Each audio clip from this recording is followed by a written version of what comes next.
এই মুহূর্তের বড় খবর, সারদা মামলায় বড় মোড়। ৩ অভিযোগে খালাস সুদীপ্ত ও দেবযানী। এক যুগ ধরে টানাপোড়েন চলা সারদা মামলায় এবার বড় রকমের মোড়।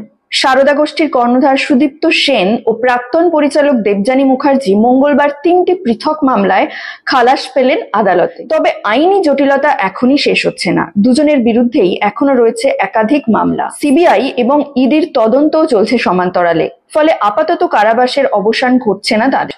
আদালতের এই রায়কে কেন্দ্র করে ফের সরগরম রাজনৈতিক মহল।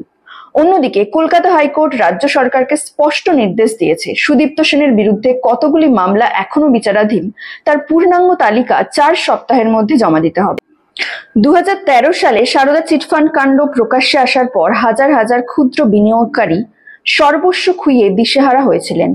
সেই সময় থেকেই মামলাটি কেবল আর্থিক প্রতারণার অভিযোগেই সীমাবদ্ধ থাকেনি, বরং রাজনৈতিক বিতর্কেও জড়িয়ে পড়ে। আজকের রায় ক্ষতিগ্রস্ত বিনিয়োগকারীদের নতুন করে হতাশ করেছে বলে মনে করছেন অনেকেই। যদিও আইনজীবী মহল মনে করছে এই মামলার নিষ্পত্তি এখনো বহু দূরের পথ।